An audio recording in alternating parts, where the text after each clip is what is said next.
Assalamualaikum warahmatullahi wabarakatuh. Perkenalkan, saya Helmina Yanti dengan NIM 2311050059 dari jurusan Ilmu Perpustakaan dan Informasi Islam.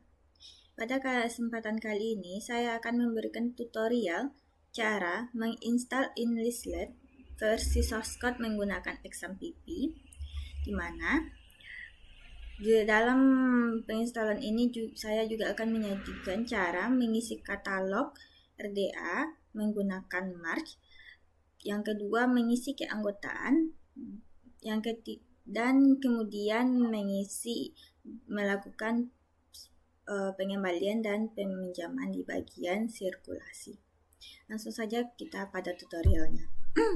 Pertama-tama kita buka Chrome terlebih dahulu. Lalu pada bagian tab Google kita klik Enlistlet. Enter. Nah, di bagian ini kita klik untuk mengambil file source code nantinya.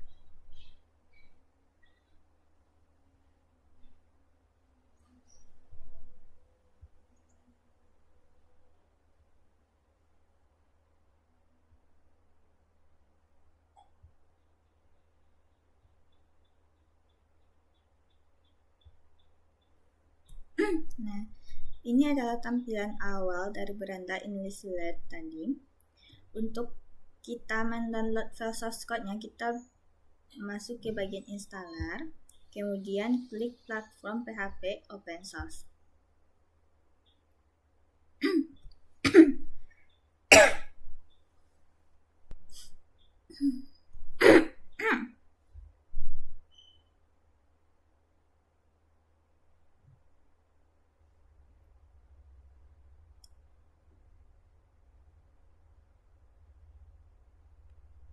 Nah, di sini ada paket instalasi Enlistlet dengan dua versi. Yang pertama yaitu ada paket instalasi Enlistlet Portable dengan ukuran 470 MB, dan yang kedua ada paket source code instalasi Enlistlet untuk source code. Nah, pada kesempatan kali ini saya akan memberikan tutorial cara menginstalasi paket source code menggunakan XAMPP.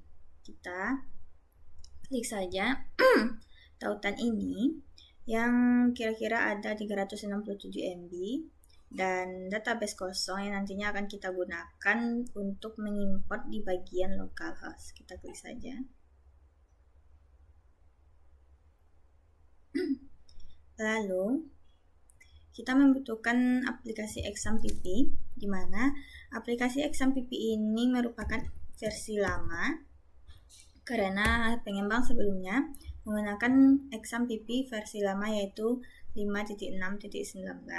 Jika menggunakan versi terbaru, maka Enlistlet tidak akan bisa terpasang. Kita klik saja download XAMPP. Lalu bagian mendownload kita klik.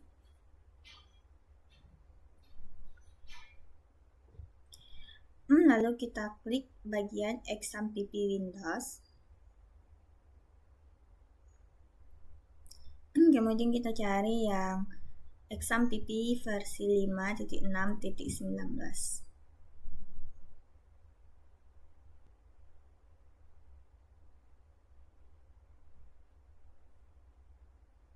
Nah, ini dia. Kita klik saja. Nah, untuk pemasangan Enlistlet ini kita membutuhkan satu aplikasi yaitu Notepad++, di mana nantinya Notepad++ ini akan kita gunakan untuk mengedit file di Enlistlet source code-nya. Kita klik download Notepad. Kemudian kita klik saja yang paling atas ini. Nah, pada bagian ini kita kemudian kita klik untuk mendownload filenya. Lalu kita tunggu beberapa saat hasil download file ini.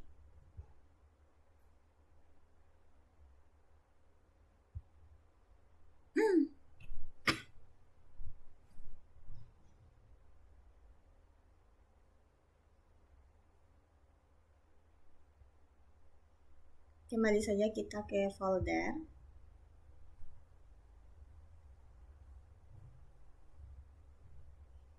Kemudian klik bagian download.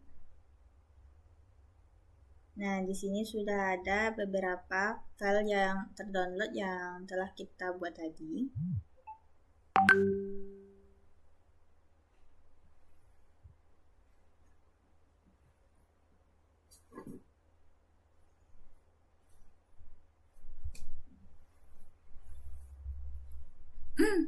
Langkah selanjutnya, file-file yang telah terdownload ini kita jadikan satu file di local C. Kita copy aja ini.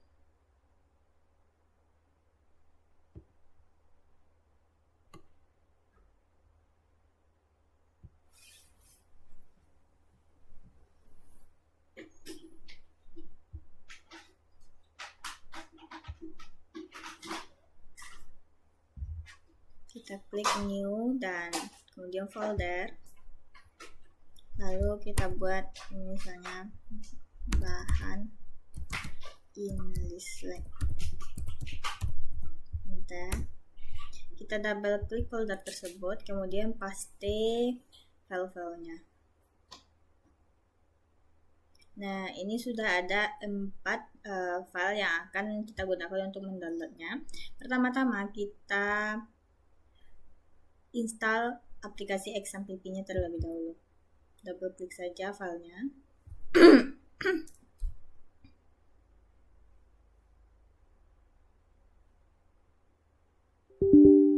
Di sini kita klik yes.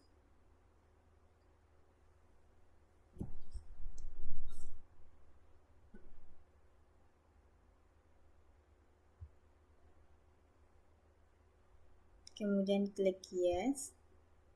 Oke. Di sini kita next saja.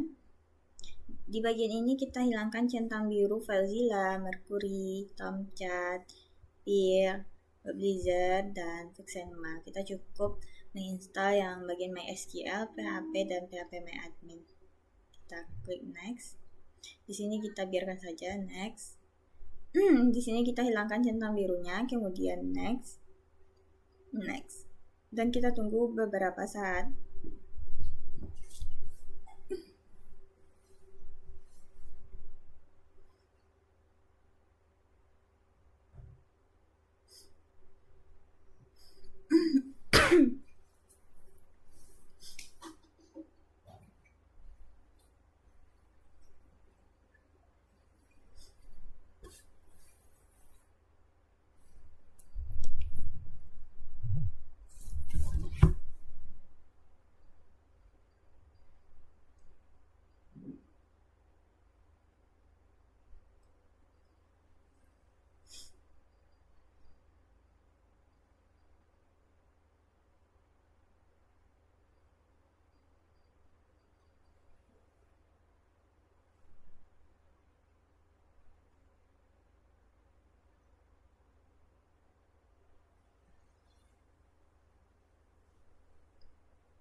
Nah, di sini kita hilangkan saja centang birunya, kemudian klik finish. Langkah berikutnya kita lakukan penginstalan Notepad++. Oh ya, di sini saya tadi salah klik, seharusnya yang Notepad 8.8.2, copy, kemudian kita pindahkan ke local C. Nah, untuk ini kita hapus saja dan kita paste yang tadi. Nah, kemudian kita lakukan penginstalan, kita klik saja.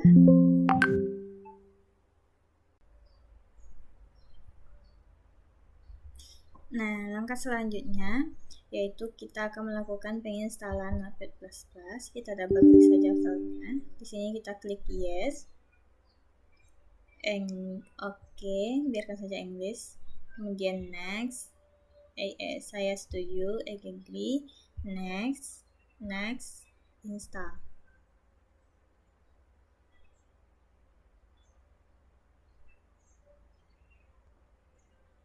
Nah, di sini kita hilangkan saja root Notepad 8.8.2-nya, kemudian klik finish. Setelah itu kita ekstrak database kosong ini. Di sini kita ekstrakir saja menggunakan WinRAR, kemudian klik ekstrakir. Kita tunggu. Dan ini adalah hasil dari ekstrakir database kosong. Untuk ini sendiri kita menggunakan extract file. Kita klik WinRAR, kemudian klik extract file. Di sini kita klik local C.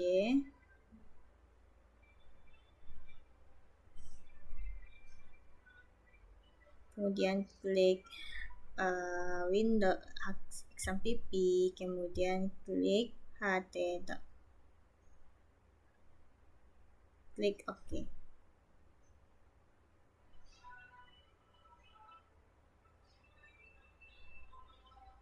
Dan kita tunggu beberapa saat.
Nah, ini telah berhasil kita ekstrak. Kita klik saja Htendo. Nah, ini adalah hasil ekstrak dari InListLet tadi. Kita klik saja untuk merename. Kita ubah jadi, kita hilangkan saja angka 3-nya. Kemudian enter. Nah, kemudian di InListLet ini di bagian command, config, dan main local php kita klik untuk mengubah di bagian database kosong. Kita klik kanan saja. Kemudian kita klik di edit with Notepad++.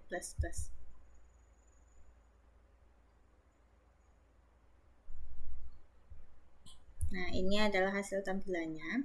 Untuk bagian localhost ini dari strip sampai angka 3 kita hapus saja karena kita akan menggunakan InListLet saja. Untuk portnya kita menggunakan 3306. Jadi ini diganti dari 9 ke 6. Nah, kemudian kita klik save. lalu kita tutup saja. Nah, langkah selanjutnya kita kembali ke Chrome.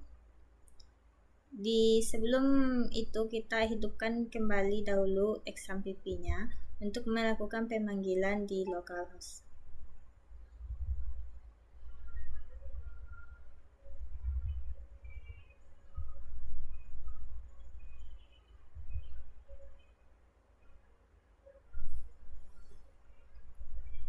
Kita start,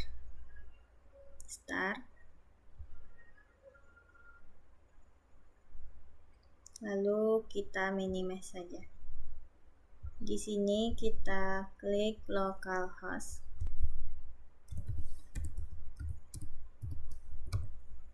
Kemudian enter. Sini kita klik phpMyAdmin.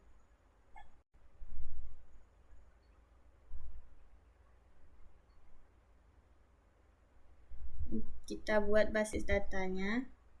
Nah, karena sebelumnya ada basis data Enlistlet, kita hapus terlebih dahulu. Karena jika dua basis data itu sama, maka tidak akan berhasil kita buat. Kita klik saja Enlistlet. Kemudian buat. Nah, database berhasil dibuat, kemudian kita lakukan import. Di sini kita klik saja choose file, yaitu database kosong yang telah kita ekstrak tadi akan kita masukkan ke bagian choose file tersebut. Klik bahan Enlistlet ini, kemudian open. Nah, kemudian kita kirim.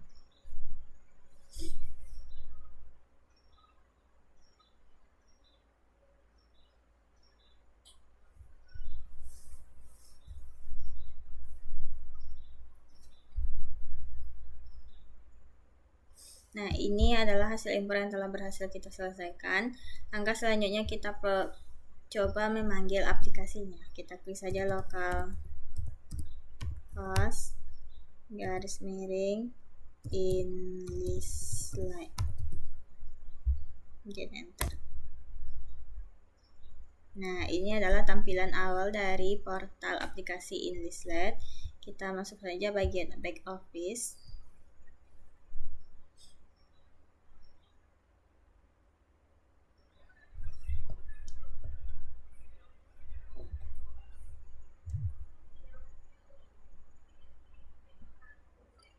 Kemudian kita masuk bagian sign in. Untuk username-nya yaitu Enlistlet dan untuk passwordnya sendiri yaitu Enlistlet sama dengan. Kita sign in. Untuk lokasi di perpustakaan kita buat saja perpustakaan pusat. Nah, lalu sign in.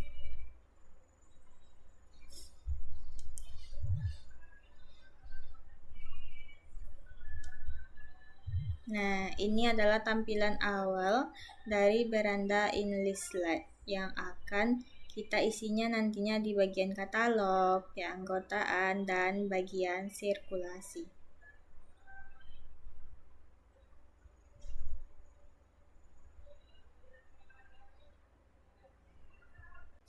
Nah, ini adalah tampilan beranda dari Enlistlet sendiri. Selanjutnya kita akan mengisi katalog. Nah, di sini saya akan mengisi katalog dengan entry katalog RDA. Nantinya saya juga akan menjelaskan tentang cara pengisian di March. Kita klik saja entry katalog RDA. Kemudian di sini adalah tampilan awal. Nah, ini juga ada tampilan from March-nya. Nah, pertama-tama saya akan mengisi yang di bagian RDA dulu, lalu kemudian masuk ke bagian March. Yang pertama kita pilih jenis bahan. Untuk bahannya di sini saya memilih koleksinya buku saja atau monograf. Yang kedua judul utamanya yaitu Sirah Nabawiyah. Saya akan menjelaskan tentang buku ini. Nah, lanjut. Judul utamanya Sirah Nabawiyah. Ini sudah saya buat sebelumnya, jadi otomatis akan ada di tabelnya. Untuk anak judulnya yaitu Sejarah Nabi Muhammad SAW. Untuk penanggung jawabnya yaitu Ferry Irawan. bentuk variasi judul. Kebetulan di koleksi saya tidak ada, jadi saya kosongkan saja judul asli juga dan judul seragam. Untuk kreatornya yaitu Syafiur Rahman Al-Mubarahuri.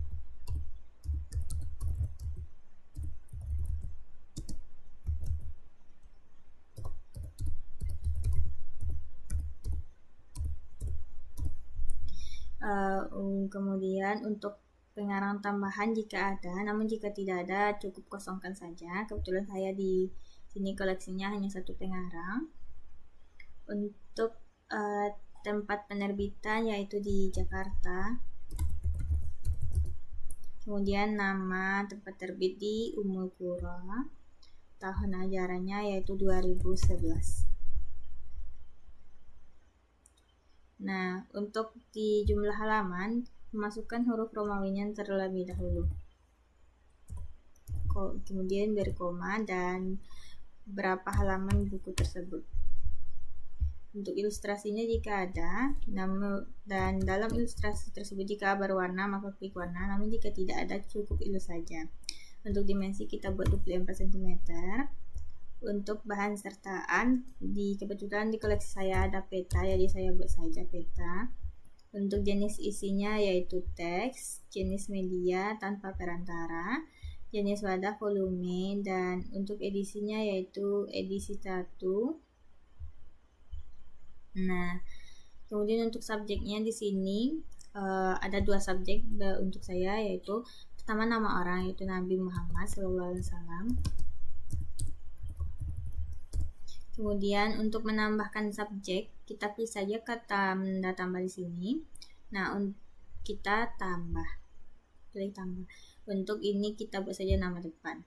Nah, untuk nama orang ini kita klik saja yang bagian topical. Lalu masukkan subjeknya yaitu sejarah. Lalu untuk nomor kelas digisinya yaitu 297912. Untuk nomor panggil ini akan otomatis terisi ketika kita telah mengisi nomor kelas digisi, judul buku, dan pengarangnya. Untuk ISBN-nya yaitu 9786029896831. Nah, untuk catatan, jika di koleksi tersebut ada catatan, maka tambahkan saja catatannya, namun jika tidak, kosongkan saja. Untuk bahasa kita pilih bahasa Indonesia. Nah, untuk bentuk karya tulis, kebetulan saya itu tentang fiksi, jadi saya berfiksi. Lalu untuk kelompok sasaran yaitu dewasa. Nah, kita klik juga yang bagian tampil di opak. Nah, sebelum itu saya akan menjelaskan sedikit tentang format ini. Nah, di sini telah ada beberapa tag name, indikator 1 dan 2, dan beberapa isi di bagian tabel yang perlu kita isi. Nah, karena sebelumnya saya telah mengisi di bagian RDA, maka di bagian merge akan otomatis terisi bagian-bagian telah saya isi di RDA tadi. Di sini kita dapat menambahkan beberapa jenis tambahan yang kita rasa perlu di bagian merge ini.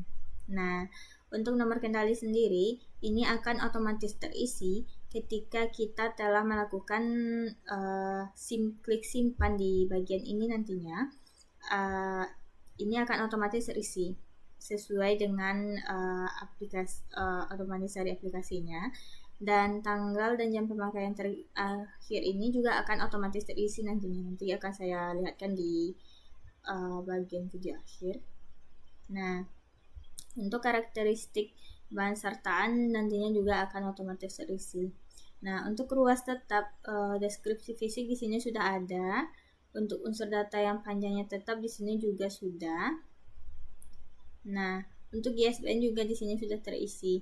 Jika kita ingin menambahkan nomor kendali dari sistem lain juga bisa di kotak ini. Nah, ini sudah ada beberapa ketentuan yang diisi. Nah, bedanya ketika kita mengisi di RDA, kita mengisi satu per satu judul buku, antara anak judul dan judul tambahan. Nah, jika dimmer ini akan otomatis terisi dalam satu kotak dengan menggunakan $A, $B, dan $C. Di sini sudah ada beberapa tambahan-tambahan. Nah, kita juga bisa, jika rasanya kita perlu menambahkan entry tambahan untuk nama orang juga bisa. Misalnya saya ingin menambahkan Nabi Muhammad SAW di tag 700. Lalu jika ada nantinya di entry tambahan ini nama badan korporasi juga bisa, seperti misalnya diterbitkan oleh UIN Imam Bonjol Padang, UNAN, dan UNP, maka di sini ditambahkan. Namun jika tidak ada, cukup kosongkan saja. Ini disesuaikan dengan kebutuhan dari katalognya nantinya. Nah, setelah semua ini selesai, kita klik simpan. Nah, di sini telah muncul nomor kendali dan tanggal pemakaian secara otomatis ketika kita telah melakukan simpan. Di sini kita juga bisa menambahkan jenis koleksinya. Ada misalnya kita tambah eksemplarnya. Kita membuat ada 3 eksemplar atau 5 eksemplar. Di sini di jumlah eksemplar kita klik pada kolomnya, kemudian kita klik di luar kolom, maka akan muncul kotak-kotak seperti ini. Misalnya saya ingin menambahkan 3 eksemplar, maka untuk di sini akan ada nomor induk, nomor barcode, dan nomor RFID.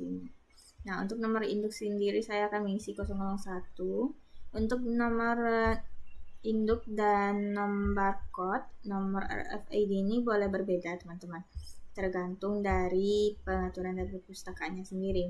Dan ketika di sini saya buat saja sama antara nomor induk, nomor RFID, dan nomor barcode. Untuk tanggal pengadaan saya buat saja hari ini. Nah, nantinya akan terisi otomatis seperti ini. Untuk jenis sumber saya buat pembelian atau hadiah atau hibah. Nah, untuk saya sendiri pembelian saja. Untuk nama sumber kita buat di sini terlebih dahulu jika belum ada, misalnya Ummul Qura.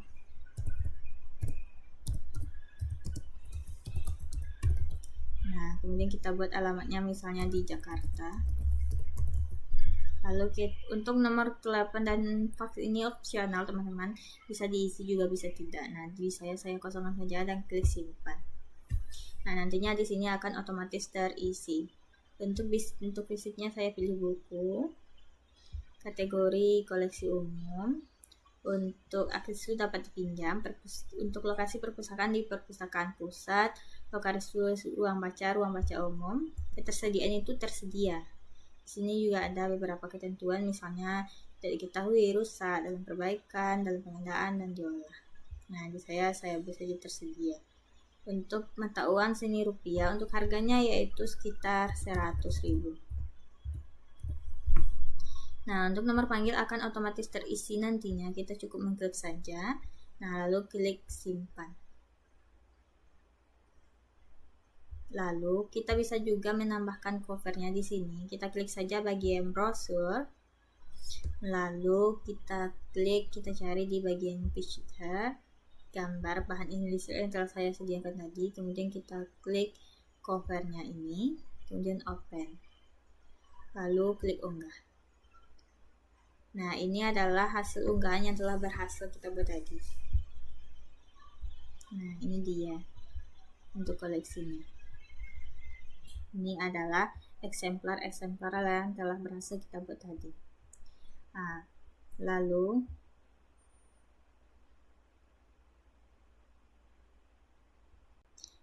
langkah selanjutnya kita akan mengisi keanggotaan, di mana nantinya di keanggotaan ini akan kita setelah mengisinya kita akan melakukan peminjaman dan pengembalian di bagian sirkulasi. Pertama-tama kita klik entry anggota terlebih dahulu. Lalu di sini untuk member number ini akan otomatis terisi jika kita telah melakukan simpan keanggotaan. Nah, untuk jenis identitas saya klik saja kartu mahasiswa. Untuk nomor identitas saya buat yang ini. Untuk menghemat waktu, ya untuk tempat lahirnya saya buat saja di Solo. Untuk tanggal lahirnya saya buat saja tahun 2000 bulan Februari tanggal 1. Nah, ini akan otomatis terisi nanti teman-teman. Untuk kecamatan di Lembago Manting, Kelurahan Simpang Tanjung Nampe. Nah, tak-tak seperti ini muncul karena sebelumnya saya sudah membuat database di Innislet ini, jadi otomatis akan ada. Karena saya menggunakan jenis koleksi yang sama, maka cukup saya klik ini saja untuk menghemat waktu. Lalu ini klik. Nah, untuk alamat tinggal bisa teman-teman samakan dengan alamat saat ini. Namun jika berbeda juga bisa buat di sini. Karena saya sama, saya klik saja. Nah, nantinya akan otomatis terisi seperti ini. Lalu kita klik ini. Untuk tahun ajaran barunya kita buat saja 2023. Untuk kelasnya kita kosongin saja. Untuk jenis anggota kita klik pelajar atau mahasiswa. Itu tergantung dari keanggotaan dari perpustakaan teman-teman nantinya. Kita klik saja mahasiswa.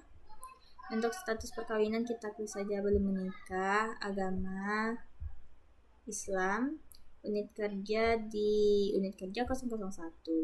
Nah, untuk fakultas jurusan program studi ini opsional, bisa teman-teman isi juga bisa tidak. Nah, lalu untuk tanggal pendaftarannya kita buat saja tanggal 5 bulan 7 2025. Nah, untuk masa berlakunya ini dari 1 tahun. Untuk status anggota kita buat di sini aktif. Nah, jika teman-teman ingin mahasiswa, ada mahasiswa akhir, teman-teman juga bisa mengkliknya di sini di bagian bebas pustaka. Lalu, untuk keterangan bisa kita kosongkan saja. Untuk lokasi pinjam bisa kita klik di perpustakaan pusat saja. Di sini kita hilangkan centangnya. Untuk koleksi yang dapat dipinjam itu cukup koleksi umum saja, yang referensi tidak. Nah, di sini nomor handphone, nomor telepon itu opsional. Nah, untuk jenis kelamin kita klik saja laki-laki. Untuk pendidikan, pekerjaan, email dan ibu kandung itu opsional. Lalu kita klik simpan. Nah, di sini teman-teman bisa melihat bahwa fotonya masih kosong. Kita dapat menambahkan foto keanggotaan di bagian foto anggota di sini. Kita klik saja. Nah, kita klik bagian file ini. Nah, di sini sudah ada foto-foto anggota yang dapat kita masukkan. Saya saja klik saja ini. Kemudian klik open. Nah, lalu klik unggah. Nah, ini telah berhasil kita upload, teman-teman.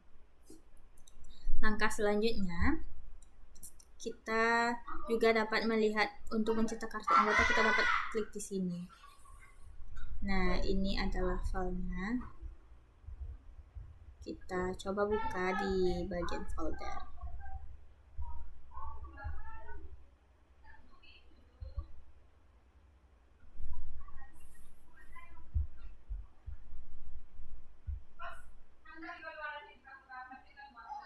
Nah, ini adalah bentuk kartu anggota dari hasil keanggotaan yang telah kita cetak tadi. Di sini sudah ada buat nomor barcode, member numbernya. Nah, kembali kita ke Chrome. Nah, selanjutnya kita akan melakukan peminjaman dan pengembalian. Kita klik yang bagian member number ini, Ctrl C saja. Kemudian kita klik di bagian sirkulasi. Lalu di sini kita dapat melakukan perpanjangan atau pengembalian. Saya ingin mengembalikannya saja. Klik entry pengembalian, entry peminjaman terlebih dahulu. Kita klik entry peminjaman. Di sini kita masukkan anggotanya tadi, di Ctrl C saja, Ctrl V. Kemudian kita cari anggota. Nah, di sini setelah muncul, lalu kita masukkan nomor barcode-nya misalnya 001, klik OK. Nah, di sini telah muncul. Kemudian kita klik simpan. Jika teman-teman belum melakukan penyimpanan, nantinya tidak akan muncul di bagian sirkulasi pengembalian ini. Datanya akan dikatakan kosong. Misalnya, saya tadi belum memasukkan nomor eksemplar 0012. Coba kita masukkan 002. Kita klik OK. maka akan muncul kata-kata seperti ini, koleksi tersebut tidak terdapat dalam database.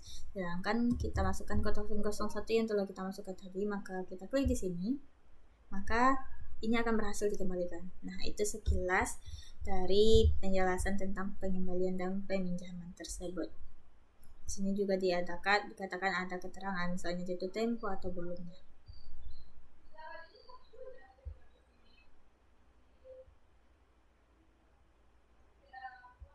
Nah, setelah kita berhasil melakukan peminjaman dan pengembalian, kita juga bisa melakukan untuk mengecek di OPAK apakah buku tadi telah ada di bagian OPAK. Kita klik saja di bagian ini.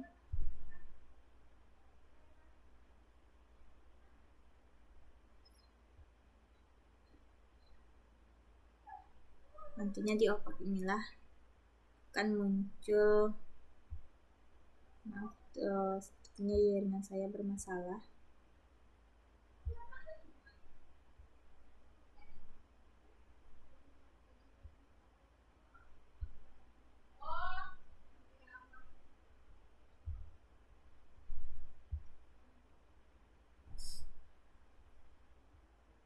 Nah, ini telah berhasil. Koleksi dapat dilihat di sini ada koleksi yang sering dipinjam dan koleksi terbaru. Ini adalah hasil dari OPAK yang telah kita lakukan tadi. Nah, ini tadi kita telah melakukan peminjaman, maka akan terlihat di sini apa koleksi yang sering kita pinjam. Nah, untuk koleksi terbaru yaitu Sirah Nabawi ya, yang katalog yang kita buat baru saja. Lalu, langkah selanjutnya ketika kita akan menutup aplikasi, kita cukup close ini saja dulu terlebih dahulu. Nah, lalu pastikan teman-teman mematikan XAMPP-nya di bagian Apache dan MySQL ini kita stop. Jika kita tidak stop dan langsung mematikan komputer, nantinya akan terjadinya error pada komputer teman-teman. Setelah itu, kita close. Nah, bagi teman-teman jika ingin menginstal aplikasinya bisa dilakukan di bagian setting, kemudian masuk ke bagian aplikasi. Nah, di sini teman-teman bisa menginstal aplikasinya. Klik saja uninstall ini. Nah, sekian video yang dapat saya sampaikan pada kesempatan kali ini. Maaf atas kesalahan. Assalamualaikum warahmatullahi wabarakatuh. Bye-bye.